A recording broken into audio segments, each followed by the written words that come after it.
Dios te bendiga grandemente en esta maravillosa y preciosa mañana.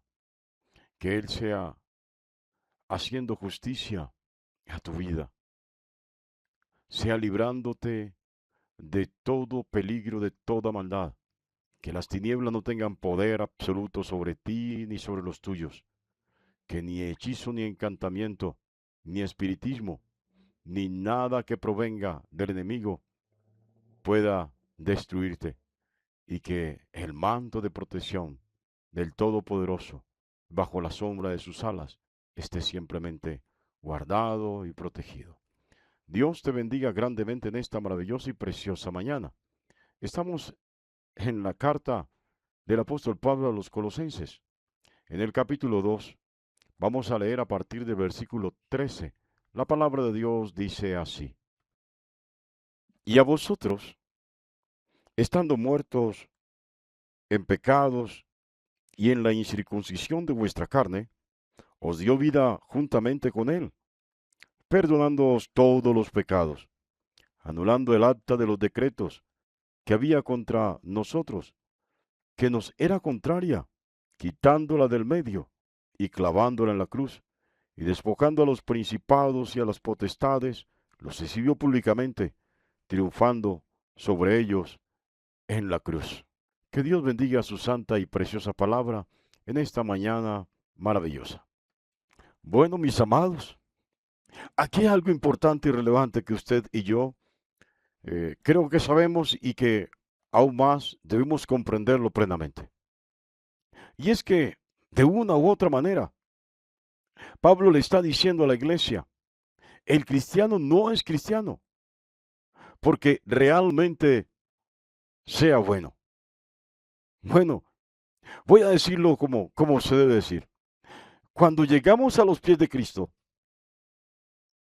y adoptamos su fe en Cristo, en Él, no es porque nosotros hayamos sido buenos o porque lo merezcamos. De hecho, Jesús dejó claro que los sanos no necesitan médico. No, que los que realmente necesitan medicina, médico, son los que están enfermos. Y de una u otra manera, esto nos deja saber que no hemos llegado a los pies de Cristo porque antes éramos buenos, porque tuviéramos múltiples virtudes y porque nos mereciéramos ser parte de esta maravillosa y preciosa familia. No es porque fuéramos buenos en todas nuestras formas. No éramos perfectos sin lugar a dudas. El cristiano no es perfecto aún. De hecho, seguimos trabajando. Luchamos continuamente para no volver atrás. Pero la palabra dice abiertamente que nosotros antes estábamos muertos en nuestros pecados. Sí, nota lo que le acabo de decir.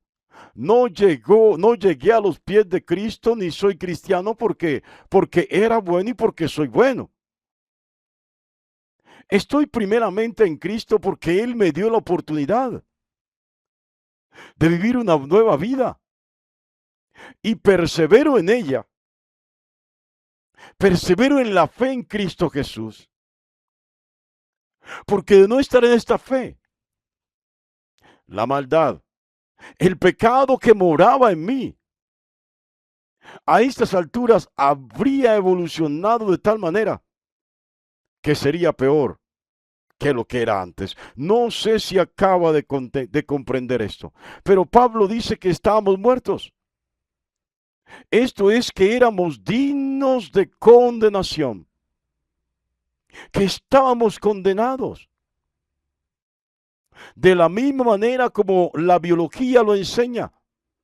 ¿Qué enseña la biología sobre los seres vivos? Bueno, usted y yo somos seres vivos.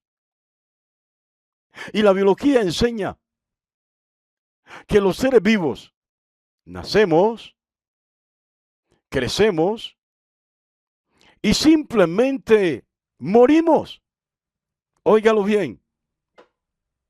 Pero en Cristo es totalmente diferente. Hay algo que cambia dentro del contexto de lo biológico y de lo filosófico. Óigalo bien, en Cristo Jesús hemos nacido, crecemos, también morimos. Sí, óigalo, nacemos, crecemos y morimos. Pastor, pero está diciendo lo mismo que dice la filosofía. Bueno, hasta allí es lo mismo que dice la filosofía. Pero hay algo que se agrega a esto. Es que en Cristo Jesús nacemos, crecemos, morimos. Pero en la biología no acepta, no entiende que luego de morir, los que son de la fe en Cristo Jesús, solo los que son de la fe en Cristo Jesús, volvemos a vivir. Entonces en Cristo Jesús nacemos, crecemos, morimos y volvemos a la vida mediante la resurrección para la vida eterna. En Cristo Jesús, todos los seres vivos nacemos, crecemos, morimos y volvemos a vivir. Todos los seres vivos, ¿cómo así, pastor? Sí, todos. Bueno, el profeta Daniel, en el capítulo 12 del libro que lleva su nombre, en el versículo 2, Daniel lo deja por sentado. Deja por sentado el tema, la doctrina acerca de la resurrección. Mire, estos que nacieron, que crecieron y que murieron, mire lo que dice Daniel. Y muchos de los que duermen en el polvo de la tierra, los que murieron, serán despertados. Este mucho es todos, unos para vida eterna y otros para vergüenza y confusión perpetua. No sé si acaba de entender esto. Pero hay dos resurrecciones. Esto lo voy a estar enseñando continuamente. Hay una primera resurrección que es de aquellos que mediante la fe en Cristo Jesús dormimos, y volvemos a la vida. Pero luego hay una segunda resurrección, no de los creyentes, sino de los que no creyeron. Y esta segunda resurrección no es para vida eterna. La primera resurrección es para vivir eternamente. No volveremos a nacer, no volveremos a crecer y no volveremos a morir. Viviremos eternamente. Pero los de la segunda resurrección tampoco morirán. Serán condenados, vivirán en eterno tormento, en tormento y sufrimiento eterno. Así que la biología, la ciencia como tal, no tiene en cuenta esto, desconoce realmente de esto. Por eso en el audio anterior, en el texto del audio anterior, a Pablo hablaba de las filosofías huecas, baratas, sin sentido, que no entienden los principios y las bases fundamentales de la fe en Cristo Jesús. Óigalo bien. Entonces, mis amados, nuestro pecado, pues,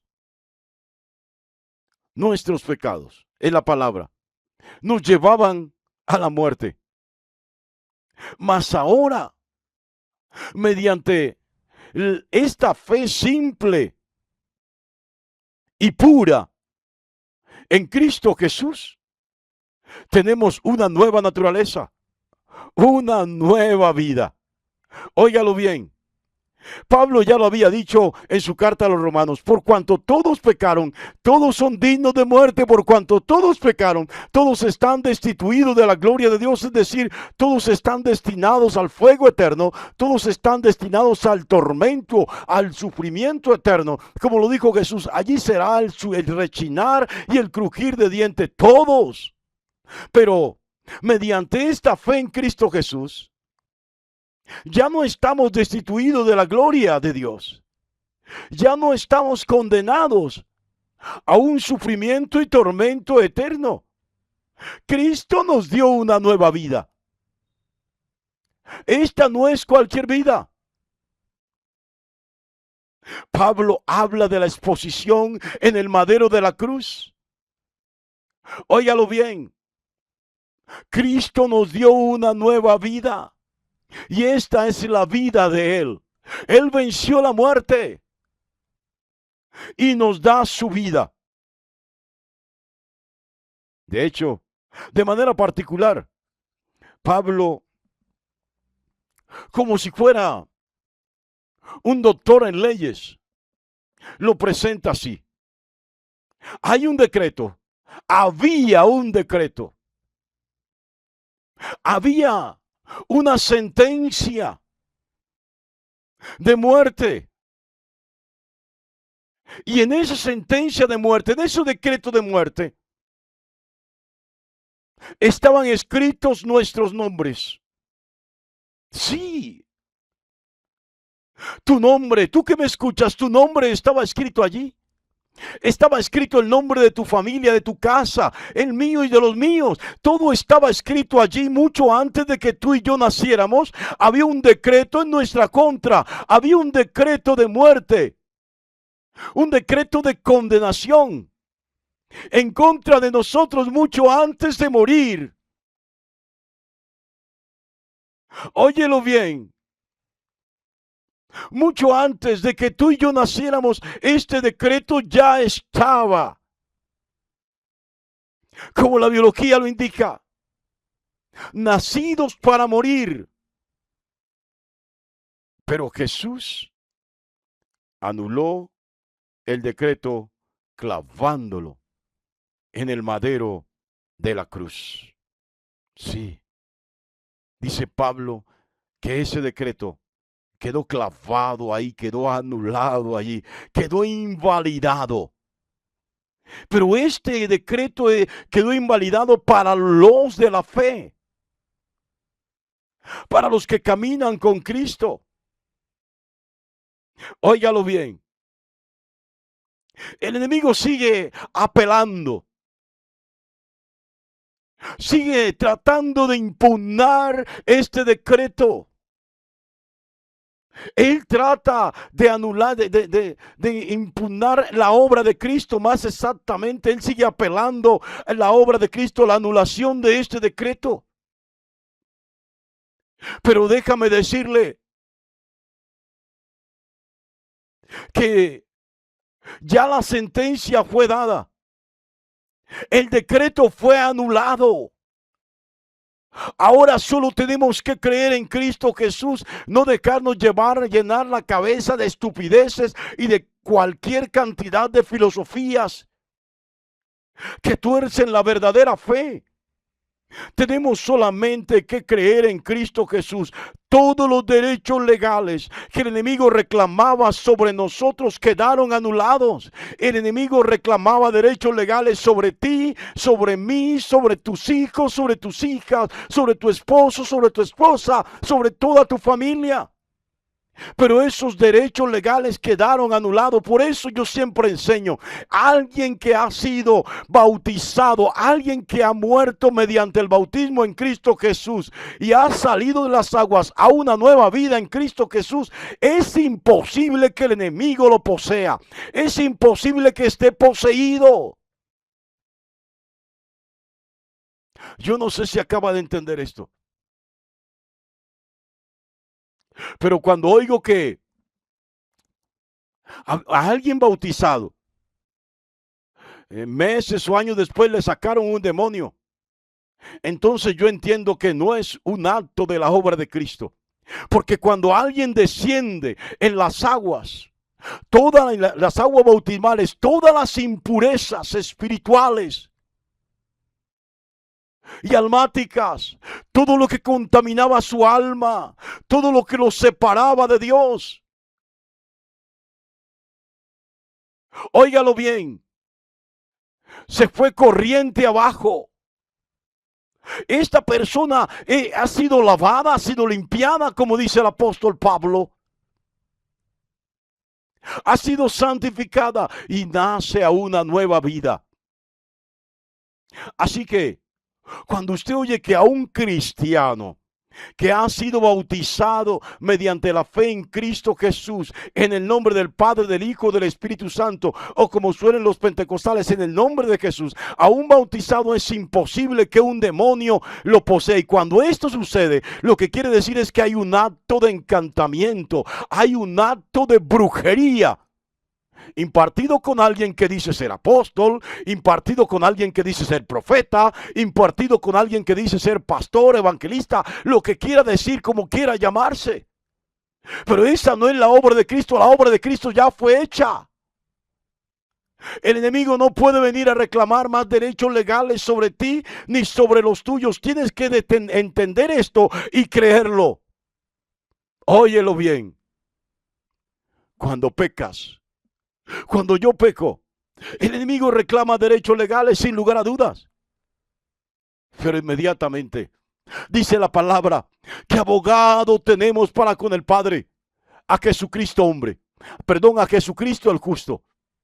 Él clama por nosotros, Él nos defiende delante del trono de justicia.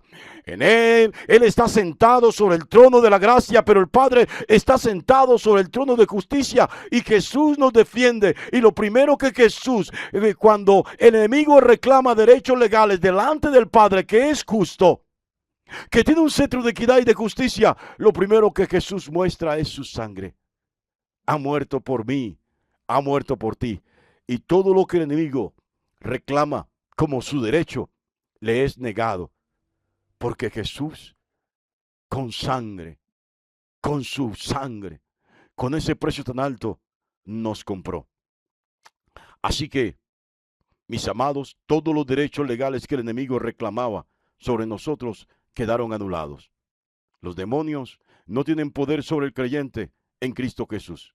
Ellos fueron vencidos en el madero de la cruz. Esto se resume así. La victoria de Cristo, sin lugar a dudas, es nuestra victoria. Dios te bendiga grandemente en esta maravillosa y preciosa mañana.